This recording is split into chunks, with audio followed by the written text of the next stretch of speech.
I was sitting in a lawyer's office, my hands shaking as I held a menu I'd printed from the internet. The menu from my daughter-in-law's new restaurant. The one everyone was talking about. The one that had gotten a glowing review in the newspaper just last week. The lawyer, Mr. Chin, was a kind-faced man in his 50s who'd agreed to see me even though I'd told him on the phone I didn't have much money. He looked at the menu, then at me, then at the stack of old notebooks I'd placed on his desk. "Mrs. Martinez, walk me through this one more time. These recipes on the menu, they're mine. My mother's. Our family recipes that have been passed down for generations." He nodded slowly. "And you can prove they're yours? That you didn't give her permission to use them commercially?" I reached for the oldest notebook, the one with the worn leather cover and pages yellowed with age. Opened it to the front page where my mother's careful handwriting declared in Spanish, "Copyright 1962, Maria Carmen Santos. These recipes are my family's history. They are not to be sold or used for profit without permission of my family, Mr. Chin leaned forward, adjusted his glasses, read the words twice. "Your mother copyrighted her recipes in 1962. She did. I didn't even know until last week. I never thought it mattered. Mrs. Martinez, it matters very much." He looked at me over his glasses. "Your daughter-in-law has built an entire restaurant using copyrighted material that belongs to you. That's not just theft. That's copyright infringement." I felt something loosen in my chest. Something that had been wound tight for 3 months, ever since I'd first seen that menu. "Can we stop her?" "We can do more than stop her. But first, you need to tell me how this started. From the beginning." So I did. I told him how my daughter-in-law stole my mother's legacy, and how I was going to take it back. My name is Rosa Martinez. I'm 68 years old, and for most of my life, I've been invisible in the way that women like me often are. I cleaned houses for 40 years. Scrubbed toilets, mopped floors, made other people's homes shine while my own stayed small and simple. I raised my son Carlos alone after my husband died, when Carlos was just 3 years old. Heart attack, sudden, the kind that doesn't give you time to say goodbye. For 40 years, I worked 6 days a week. Came home tired, made dinner, helped Carlos with homework, fell into bed, and did it all again the next day. I never complained. That's what you do when you love your child. You work. You sacrifice. You make it happen, but there was one thing in my life that wasn't about work or sacrifice or just getting by. One thing that connected me to something bigger than my small existence as a housekeeper in a country that wasn't the one I was born in. My mother's recipes. My mother, Maria Carmen Santos, immigrated to the United States from Oaxaca, Mexico in 1958. She was 23 years old, spoke almost no English, and came with nothing but one suitcase and 3 notebooks full of recipes she'd learned from her own mother. She worked as a cook in a Mexican restaurant in Los Angeles for 30 years, and every night after her shift, she'd come home and write in those notebooks. Not just recipes, but stories. Where each dish came from, who taught it to her, what occasions they were meant for, why certain ingredients mattered. She was preserving our heritage the only way she knew how. Through food. Through careful documentation. Through the meticulous recording of every detail so that even if she forgot, even if she died, the recipes would live on. When I was growing up, those notebooks were sacred. My mother would let me help her cook, would teach me each recipe step by step, would tell me the stories while we worked. "This mole takes 3 days to make properly. This tamale recipe is from your great-grandmother who made them for the village festivals. This salsa must be made in a molcajete, never a blender, or it loses its soul." By the time I was 20, I knew every recipe by heart. By the time my mother died when I was 45, those notebooks were mine. The recipes were mine. The responsibility to preserve them was mine, and I took that responsibility seriously. For 23 years, I've been the keeper of my mother's recipes. I cook them for church events, for family gatherings, for anyone who asks. I've made thousands of tamales for Christmas, countless pots of pozole for celebrations, mole that people still talk about years later. Everyone in my community knows, if you want authentic Mexican food, real family recipes, you ask Rosa. That I never thought about it as valuable. Never considered that these recipes could be anything other than food I made with love for people I cared about. They were my heritage, yes, my connection to my mother and her mother and all the women who came before us. But valuable in the commercial sense? Worth money? That never occurred to me. 5 years ago, my son Carlos married Stephanie. She came from a different world than us. Her father was a lawyer, her mother was a doctor. She had an MBA from a good university, wore expensive clothes, talked about things like market positioning and brand identity. She was smart, ambitious, polished in ways I'd never been and never would be. From the beginning, I could feel her judgment. Not said directly, but there in the little comments, the subtle dismissals. When I'd bring food to their house, "Oh, Rosa, you shouldn't have gone to all this trouble." When I'd offer to teach her to cook, "I'm so busy with work. Maybe someday." When I talk about my mother's recipes, "That's sweet that you're so sentimental about them." Sentimental. Like my heritage was just nostalgia. Like the recipes that had been passed down through 4 generations were just old-fashioned cooking that didn't matter in her modern world. But I told myself I was being too sensitive. That she was just different from me, came from a different background, had different values. That I should be grateful my son had married someone educated and successful. That I told myself a lot of things that turned out to be wrong. 6 months ago, everything changed. Stephanie called me on a Tuesday afternoon. She said she'd been thinking about family heritage, about wanting to connect more with Carlos's background. She asked if she could borrow my mother's recipe notebooks. Said she wanted to try making some of the dishes, maybe surprise Carlos with authentic Mexican food for their anniversary. That I was thrilled. Finally, after 5 years, she wanted to learn. Wanted to understand where Carlos came from. Wanted to connect with the family heritage she'd always dismiss. So I did something I'd never done before. I let those notebooks out of my house. I drove to their home in the nice neighborhood where all the houses looked the same, where the lawns were perfect and the cars were expensive. I handed Stephanie 3 of my mother's notebooks, the ones with the most beloved recipes. I spent 2 hours explaining each one, telling her the stories, teaching her what my mother had taught me. She seemed genuinely interested. Asked thoughtful questions. Took notes. Even gave me a hug when I left and said, "Thank you for trusting me with these, Rosa. I know how much they mean to you." I drove home feeling lighter than I had in years. Thinking maybe I'd been wrong about Stephanie. Maybe she was trying. Maybe we could finally have the relationship I'd always hoped for.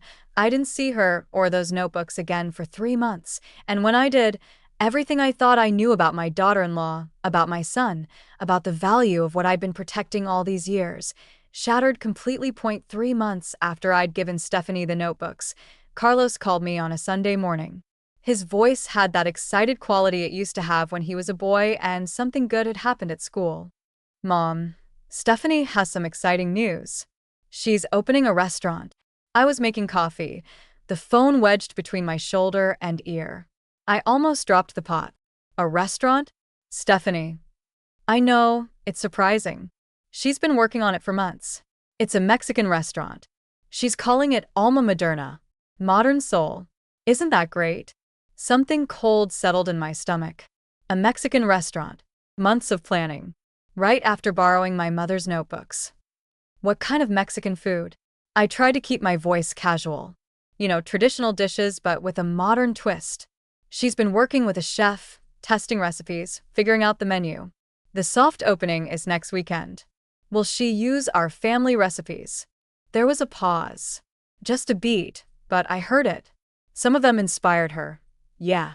She said your mother's recipes gave her ideas. Can I help?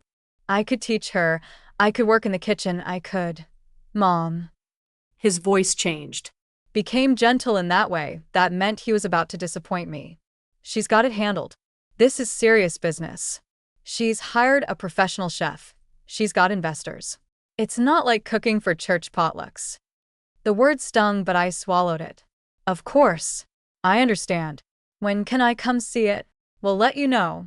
It's pretty hectic right now with the opening. But soon, okay? He hung up before I could ask anything else. I stood in my kitchen with my coffee going cold, staring at the space on my shelf where my mother's notebook should have been. The space that had been empty for 3 months. I'd asked Stephanie twice about returning them, and both times she'd said she wasn't done studying them yet. She'd get them back to me soon.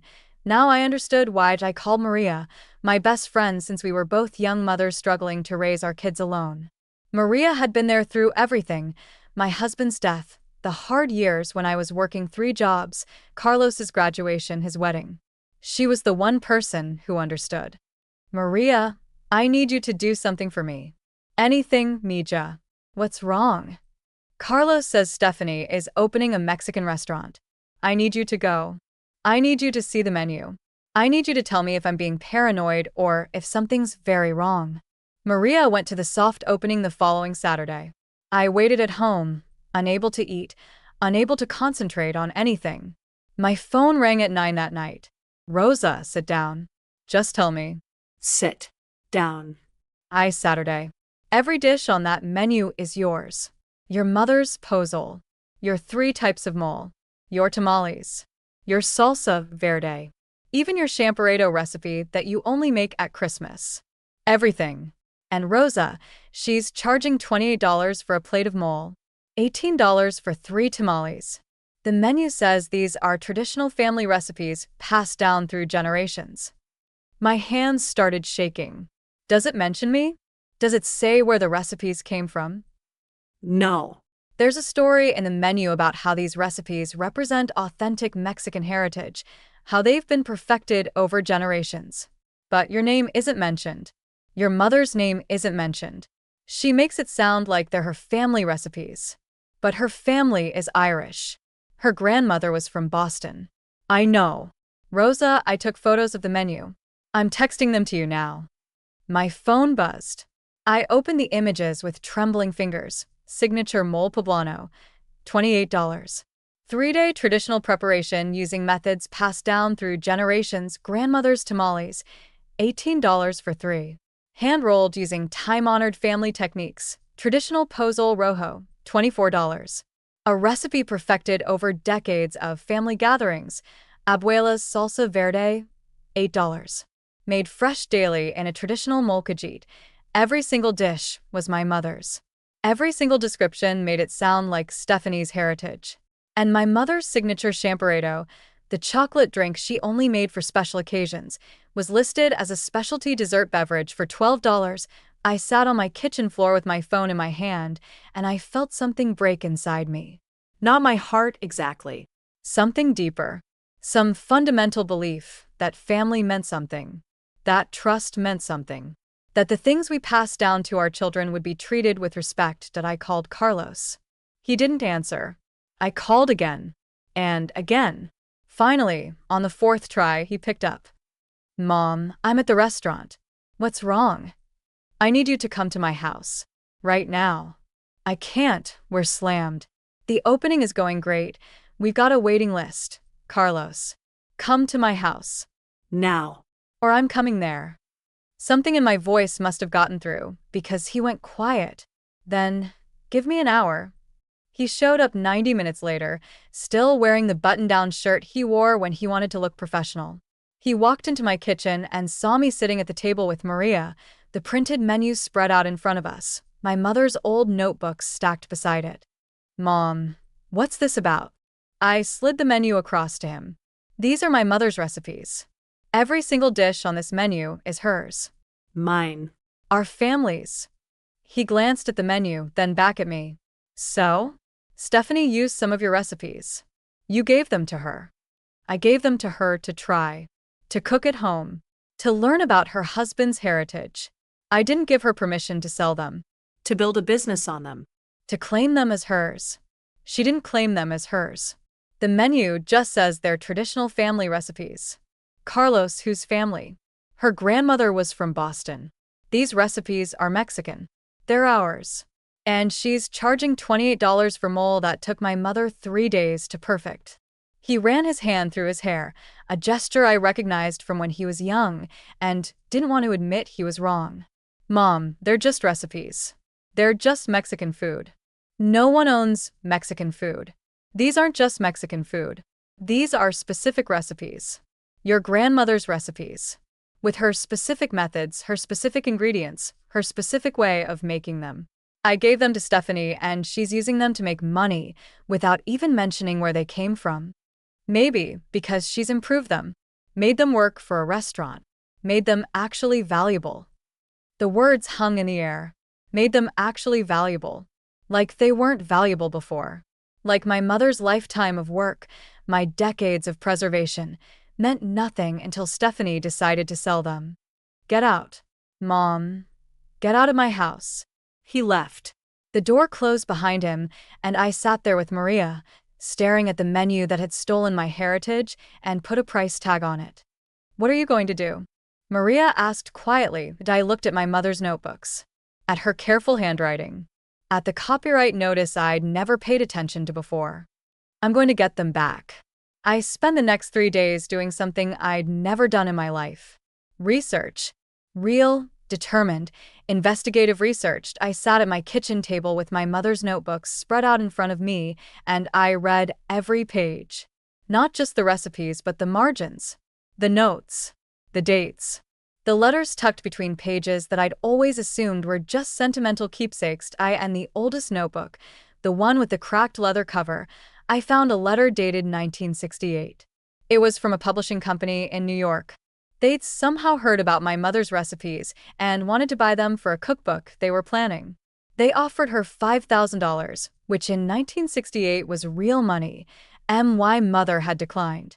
Written back in her careful English explaining that these recipes were her family's heritage, not for sale, meant to be passed down to her daughter and granddaughters. But she'd kept the letter. Proof that even 40 years ago someone had recognized these recipes had commercial value. That I found more. Notes from the restaurant where she'd worked, documenting that she'd created several signature dishes that became their most popular items. Newspaper clippings from local papers featuring her cooking at community events. Letters from people thanking her for teaching them to cook, for sharing her knowledge, for preserving tradition. My mother had been documenting everything, building a paper trail. And I'd never noticed, because I never thought it mattered. The copyright notice on the front page suddenly made sense. My mother hadn't been sentimental. She'd been smart. She'd understood that in America, if you didn't protect what was yours, someone would take it. I called the lawyer, Mr. Chin, the one Maria's nephew had recommended. Told him I couldn't afford much, but I needed a consultation. He agreed to see me for $300, which was money I didn't really have, but money I was willing to spend. That's how I ended up in his office with my stack of notebooks, explaining how my daughter-in-law had taken my mother's life's work and turned it into a business, without permission. Mar. Chun listened carefully, looked through the notebooks. Read the copyright notice, the letters, the documentation. Mrs. Martinez, this is actually a strong case. Your mother copyrighted this collection in 1962. These recipes are legally protected. Your daughter-in-law is using them commercially without permission. That's copyright infringement. Can we make her stop? We can send a cease and desist letter. If she doesn't comply, we can sue for damages. Then he told me what it would cost.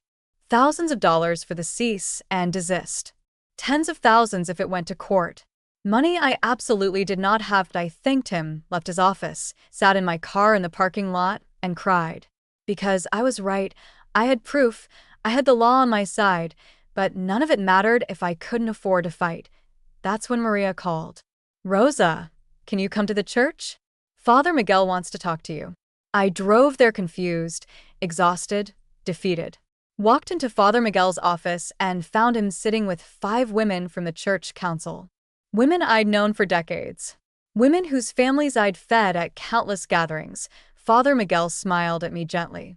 Rosa, we heard what happened. Maria told us about the restaurant, about your mother's recipes. I don't want charity. This isn't charity. One of the women, Carmen, spoke up. Your mother fed this community for 30 years. You've fed us for 20 more. When my husband died and I couldn't afford groceries, you brought me meals for 2 months. When Elena's daughter got married and they had no money for a reception, you cooked for 100 people and wouldn't take a penny. We took a collection, Father Miguel said. He slid an envelope across his desk. It's not everything you'll need, but it's a start. I opened the envelope with shaking hands. Inside was $8,200 in checks and cash that I couldn't speak. could barely breathe. Just stared at the money and felt the weight of a community that had been watching, that had been paying attention, that understood what this meant. "We can't let her steal your mother's legacy," Carmen said. "That would be letting her steal from all of us. Those recipes belong to this community. They're our history, too." I called Mr. Chen that afternoon. "I have $8,000. Is it enough?" "It's enough to start. Let's send that cease and desist and see what happens." The letter went out certified mail to Alma Materna. Formal, legal, detailed. It demanded Stephanie immediately stop using the recipes, remove all dishes based on them from her menu, and compensate me for the profits she'd already made. She had 10 days to comply. I waited. Checked my mailbox every day. Called Mr. Chen every other day asking if he'd heard anything. Day 11 came. No response from Stephanie, but Carlos called me. His voice was sharp with anger, tight with something that sounded like fear. "Mom, what the hell did you do? You sent lawyers after Stephanie? After her business? She stole from me, Carlos. From your grandmother. I'm getting it back. You're trying to ruin her. She's worked so hard on this restaurant. With my mother's recipes. Without permission. Without even mentioning where they came from. They're just recipes, Mom. Food. They're not worth destroying someone's business over." I felt something cold settle in my chest. Then why is she charging $28 a plate for them? Silence.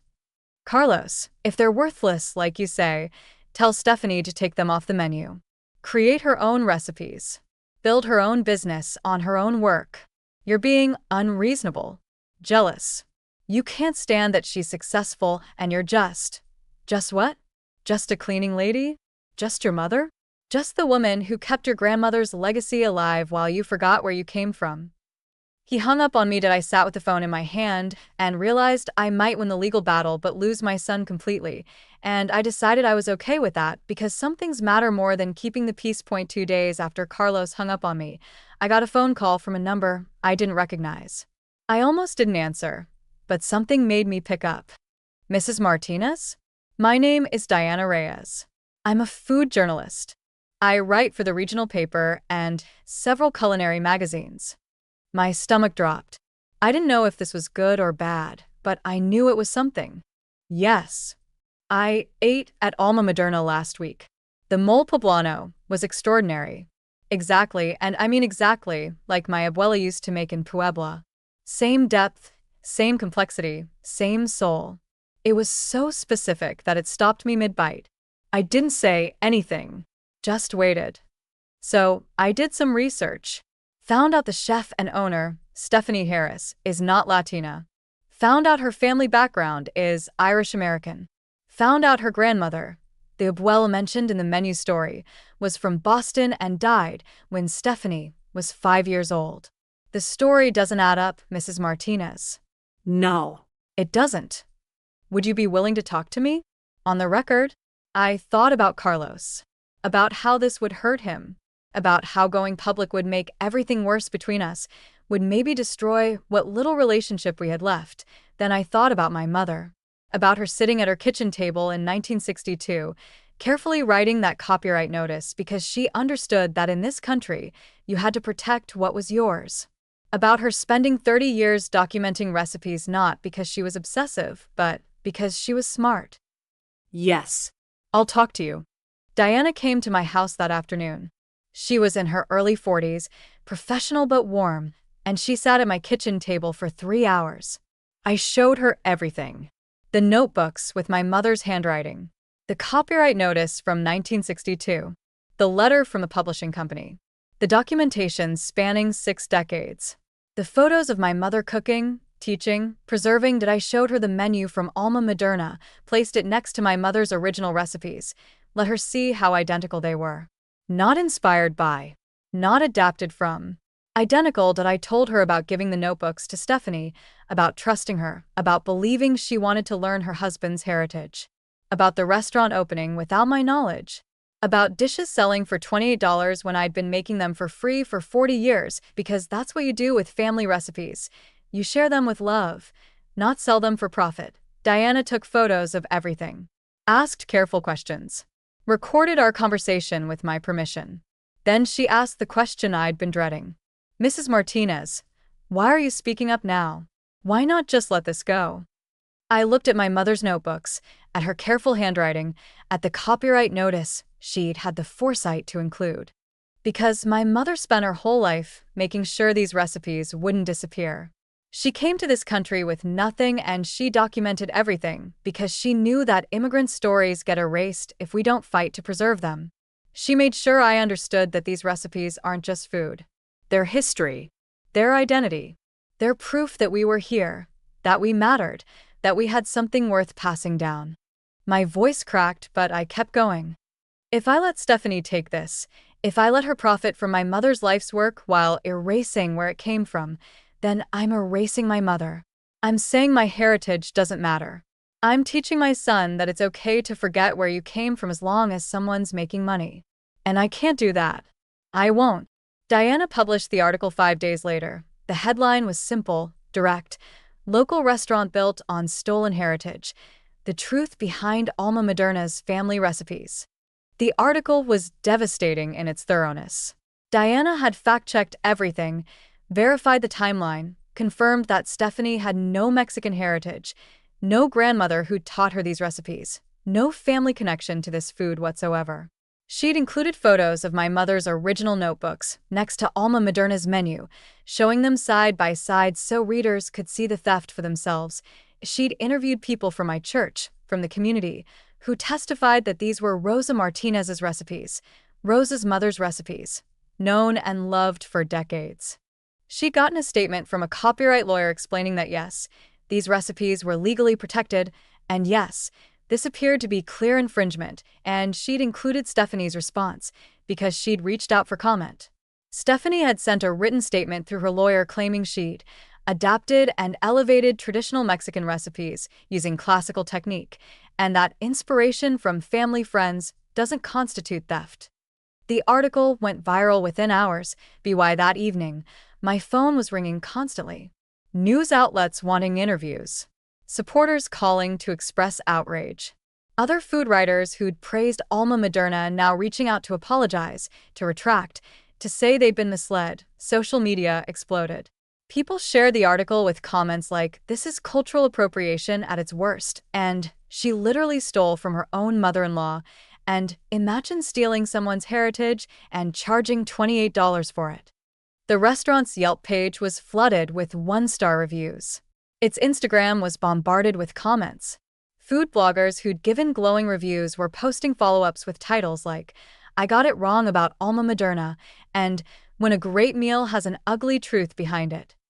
I watched it all from my kitchen table, my phone buzzing constantly with messages from people I'd never met, all expressing fury on my behalf. Maria sat with me, monitoring the social media, showing me post after post after post. "The whole city is on your side," she said. "Look at this. A protest is being organized outside the restaurant tomorrow night." I felt sick. This was bigger than I'd intended. More public. More angry. I'd wanted justice, wanted acknowledgement, wanted my mother's recipes back. I hadn't wanted this media firestorm, but it was too late to stop it. The truth was out, and it had a momentum of its own. 2 days after the article published, Stephanie posted a response on Alma Materna's Instagram. A long statement that her lawyer had clearly written, full of defensive justifications and careful language designed to avoid admitting fault. She wrote about how she'd learned from Rosa and was inspired by traditional recipes, and how she'd spent months working with a professional chef to adapt these dishes for a modern palate. She claimed the recipes she was using were significantly different from the originals and that many cultures share similar dishes. The statement made everything worse. Comments poured in even more viciously than before. People posted side-by-side comparisons showing that no, the recipes weren't significantly different. Food writers dissected her claims, pointing out that specific techniques and ingredient combinations in her menu items were too identical to Rosa's to be coincidental. One comment that got thousands of likes said simply, "You stole from your husband's elderly mother, and you're still trying to justify it. Shame on you." 3 days after Stephanie's statement, Mr. Chen called me. "Mrs. Martinez, 3 different law firms have called me. They want to take your case pro bono. No cost to you. They see this as important. They want to make an example of it. What does that mean? It means we don't just send cease and desist letters anymore. We file a lawsuit. We go for damages. We make this official and public and expensive for her. How expensive? Every dollar she's made selling your recipes, plus punitive damages for willful infringement, could be 200,000 or more. I sat down hard on my kitchen chair. That would destroy her business. Mrs. Martinez, she built her business on your mother's work. Without those recipes, she has no restaurant. But Carlos, your son, is an adult. He chose to marry her. He chose to support her when she stole from you. Those are his choices. You didn't make them. I thought about that for a long time. About Carlos's anger, about how he'd accused me of jealousy, about how he'd said these recipes weren't worth anything, about how he'd hung up on me, about how I'd raised him alone, worked 3 jobs to send him to college, taught him to be proud of where he came from, about how he'd forgotten all of it the moment it became inconvenient. File the lawsuit, I said. The lawsuit was filed on a Monday morning. By Monday afternoon, Alma Moderna had been served. By Tuesday, the story was on the local news. By Wednesday, it had been picked up nationally that I became the face of something bigger than just stolen recipes. News outlets framed it as a story about cultural appropriation, about immigrant heritage being exploited, about wealthy people profiting from the unpaid labor of working-class women of color. I gave interviews, told my mother's story over and over, showed her notebooks to cameras, explained that this wasn't about money for me. It was about recognition, about respect, about not letting my heritage be erased. The restaurant was hemorrhaging. Without my mother's recipes, the menu was gutted. Stephanie had to remove dish after dish, leaving only a handful of items that were hers. Reservations were being canceled. Staff were quitting. The investors were reportedly furious. 5 days after the lawsuit was filed, Mr. Chen called with news. Stephanie's lawyers want to talk settlement. Already. She can't sustain this. The publicity is killing her. The legal costs are mounting. She wants this to go away. What are they offering? He told me. $150,000. Public acknowledgement that the recipes were mine and my mother's. Removal of all dishes based on the recipes. Closure of the restaurant or complete rebrand without using any of them. And a public apology. My lawyers think you should take it. A trial is risky. This is a guaranteed win. I thought about my mother, about what she would want. Not revenge, not destruction, just the truth, just recognition, just the recipes back where they belonged. I'll take it. But I have one more condition. What's that? 50,000 of that settlement gets donated to culinary school scholarships for Latino students. If she made money from my mother's heritage, some of it goes back to the community. There was silence on the other end. Then Mr. Chen laughed, warm and approving. Mrs. Martinez, I'll make that happen. The settlement was signed 3 weeks later. Alma Moderna closed its doors 2 weeks after that. The building sat empty with a for lease sign in the window, a monument to what happens when you build something on a foundation of lies that I had won. But I didn't feel victorious. I felt tired and alone. Because Carlos still wasn't speaking to me. The settlement check arrived on a Tuesday. $150,000, made out to Rosa Martinez. I stared at it sitting on my kitchen table and couldn't quite believe it was real. More money than I'd made in any 5 years of cleaning houses. More money than I'd ever imagined having. Money that came from protecting my mother's legacy, from refusing to let her work be stolen, from fighting back when everyone told me to let it go. But the money felt hollow because my son wasn't there to see it. Carlos hadn't called in 4 months. Hadn't answered when I called him. I'd driven by his house twice and his car wasn't there. Or he wasn't answering the door. I didn't know if he still lived there. Didn't know if he and Stephanie were still together. Didn't know anything about his life. I'd won the legal battle but lost my son. And some days, sitting alone in my kitchen, I wondered if it had been worth it. Maria said give him time. Father Miguel said some distances take longer to cross than others. The women at church said I'd done the right thing. that Carlos would come around eventually, that truth always wins in the end, but I wasn't sure I believed them. The settlement required Stephanie to make a public apology. It appeared on what was left of Alma Moderna's social media, clearly written by lawyers, carefully worded to admit wrongdoing, without saying anything that could be used against her in other legal contexts. It was hollow and meaningless, but it was something that I took the money and divided it into three parts.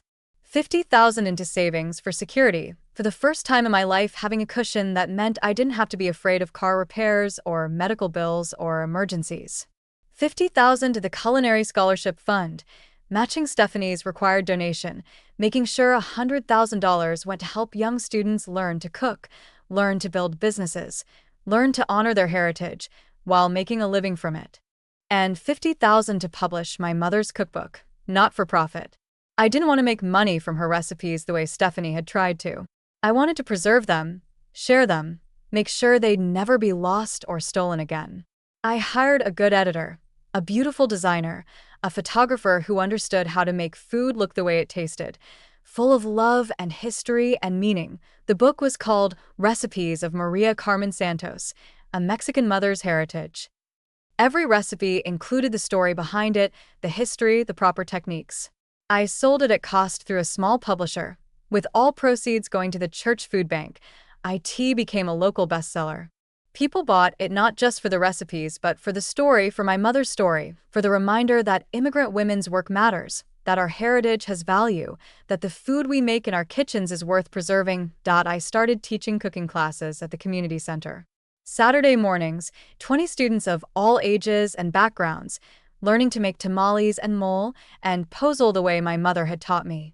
Not for money, I charged just enough to cover ingredients. I did it because teaching felt like continuing my mother's work, like keeping her alive through the food, through the stories, through passing on what she'd passed to me. And then, 5 months after the settlement, on a Saturday morning when I was teaching a class on how to make proper salsa and a molcajit, Carlos walked through the door. He stood in the back of the room, hands in his pockets, watching me teach. I saw him, and my hands faltered on the pestle. Our eyes met across the room full of students, and I saw something in his face I hadn't seen in months: shame, Regret. and something that might have been hope. I finished the class, answered questions, cleaned up. The students filtered out, and Carlos stayed, waiting, until it was just the two of us in the empty community center kitchen. "I didn't know you were teaching," he said finally. "You would have if you'd answered my calls." He flinched. I know. I'm sorry. I was ashamed and angry, and I didn't know how to face you. So you didn't. So I didn't. He moved closer, leaned against the counter. Stephanie and I separated 2 months ago. I'm living in an apartment downtown. I'm sorry. Don't be. You were right about her. About everything. His voice cracked. She used you. She used me. She saw your recipes as a business opportunity, and she didn't care that she was stealing. And I defended her. I chose her over you. Yes. You did. The honesty hung between us. No softening it, no making it easier. Just the truth. I don't know how to fix this, Mom. I wiped down the counter, taking my time, thinking about what my mother would say, what she would want for her grandson. Do you remember how to make tamales? He looked confused. What? Tamales. Your grandmother's tamales. Do you remember how to make them? I know. I never learned. You always just made them. Then, that's where we start. You learn. You remember where you come from. You carry it forward. Understanding dawned in his eyes. You'll teach me? Every Sunday. If you show up. If you're serious. If you understand that this isn't just cooking, it's remembering who you are. I'll be here. I promise. We started the next Sunday. Just the two of us in my small kitchen, making tamales the way my mother had taught me, the way her mother had taught her. His hands were clumsy at first, forgot how to spread the masa, how to fold the corn husks. But slowly, week by week, he remembered. Or maybe he learned for the first time what he should have learned as a boy, though we didn't talk much while we cooked. The work was the conversation. The recipes were the bridge back to each other. That IT would take time. The relationship we'd had was broken, and it wouldn't go back to what it was. but maybe we could build something new. Something more honest. Something that honored where we came from while moving forward into whatever came next.